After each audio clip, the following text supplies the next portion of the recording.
Tarikh 5 Ogos 1957 merupakan hari bersejarah iaitu perjanjian diiringi yang amat berhormat Menteri Besar dan Isteri serta Dev Kenamaan.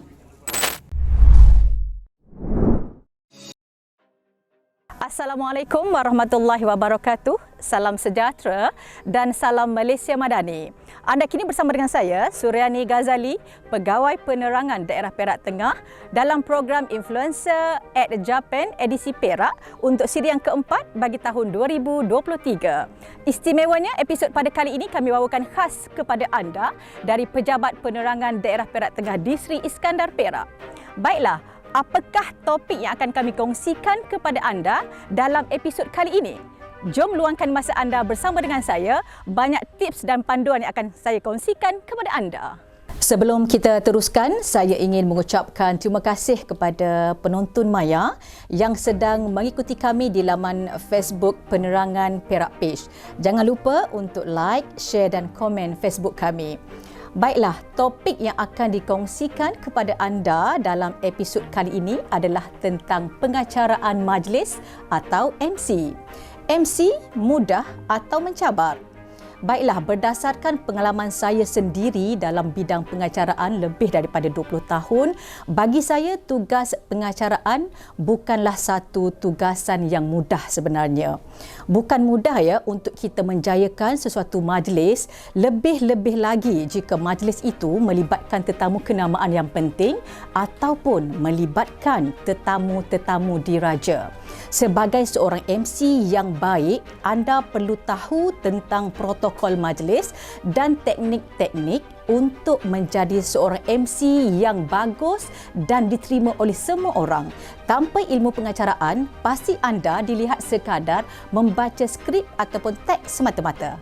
Apabila kita bercakap tentang pengacara majlis atau MC, perkara pertama, adakah anda tahu apa itu MC? MC adalah singkatan kepada M, Master, dan C, Ceremony.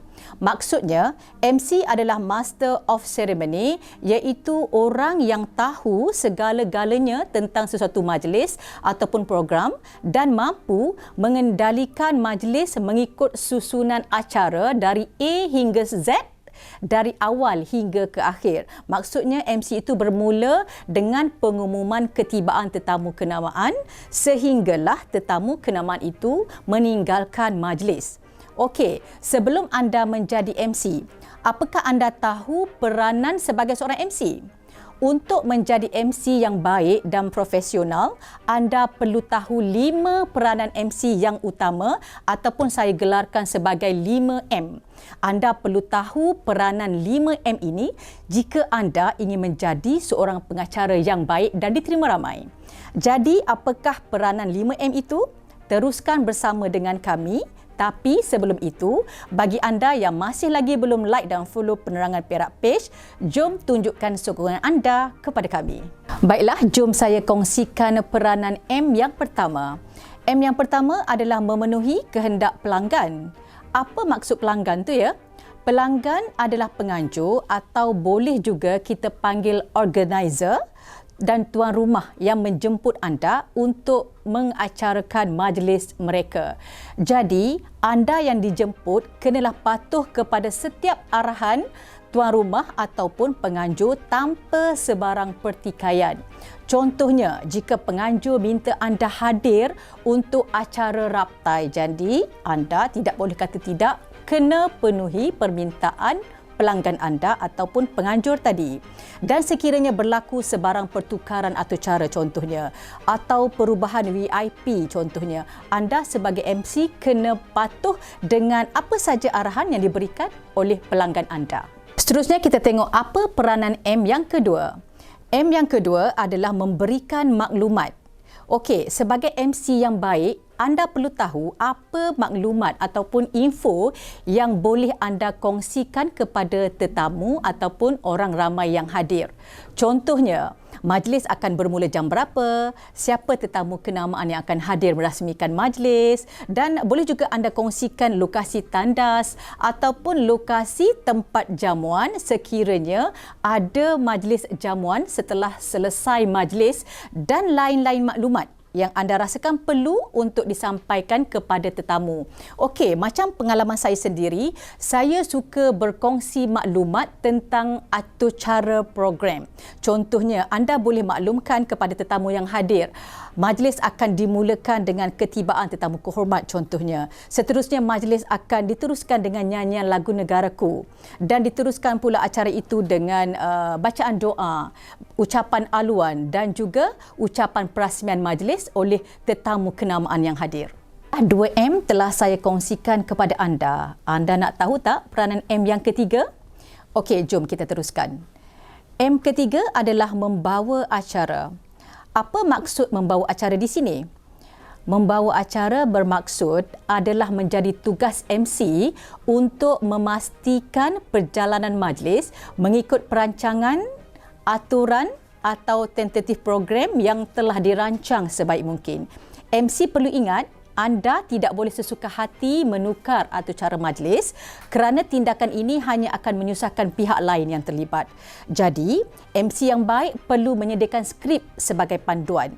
Contohnya macam saya sendiri, walaupun lebih 20 tahun terlibat dalam bidang pengajaran ini, saya akan menyediakan skrip sebagai panduan agar atur cara majlis dapat diikuti dengan baik dan tiada acara yang tertinggal. Kita masih lagi dengan 5 peranan MC. Jom saya kongsikan apa M yang keempat. M yang keempat adalah mengawal majlis. Okey, contohnya kalau polis trafik mengawal lalu lintas agar terkawal dan tidak berlaku kesesakan, begitu juga MC perlu mengawal majlis agar majlis dapat berlangsung dengan sempurna dan mengikut atur cara yang telah ditetapkan. Okey, mengawal majlis bermaksud MC daripada awal telah melakukan tugasan MC, contohnya menjemput tetamu untuk masuk ke dalam dewan, meminta tetamu untuk berdiri apabila menyanyikan lagu negaraku dan seterusnya meminta tetamu untuk memastikan telefon bimbit dapat ditukar kepada mood senyap apabila majlis berlangsung. Itulah antara tugasan MC untuk mengawal majlis. Macam mana MC nak mengawal majlis? Perlu diingat, MC tidak boleh kawal majlis seorang diri. MC perlu bekerjasama dengan floor manager atau stage manager ataupun person in charge dalam sesuatu majlis yang telah dilantik oleh penganjur ataupun tuan rumah. Okey, macam saya sendiri, kalau saya ditugaskan sebagai MC, saya akan pastikan tuan rumah untuk menyediakan seorang person in charge ataupun PIC untuk senang saya berhubung sekiranya berlaku sebarang pertukaran atur cara ataupun pertukaran VVIP yang akan hadir ke majlis tersebut. Jadi MC tidak perlu tercari-cari siapakah orang yang akan mereka rujuk sekiranya berlaku perubahan dalam saat yang akhir. Kita telah pun berada di peranan M yang terakhir. M ini paling sukar antara 4M yang saya sebutkan sebentar tadi. Kenapa saya kata sukar? Sebab M yang kelima ini, MC perlu menghidupkan majlis. Macam mana MC nak hidupkan majlis ini? Menghidupkan majlis bukan bermakna MC kena banyak cakap atau MC kena banyak celoteh atau perlu berjenaka ataupun buat lawak depan tetamu. MC perlu tahu dan faham dengan baik apa tugas MC sebenarnya. Okey, saya bagi 2 intonasi yang berbeza dalam satu skrip. Contohnya, mengumumkan ketibaan Yang Amat Berhormat Datuk Seri Sarani bin Muhammad, Menteri Besar Perak Darul Ridwan. Okey, itu intonasi yang pertama. Kita tengok pula intonasi yang kedua. Mengumumkan ketibaan Yang Amat Berhormat Datuk Seri Sarani bin Muhammad, Menteri Besar Perak Darul Ridwan.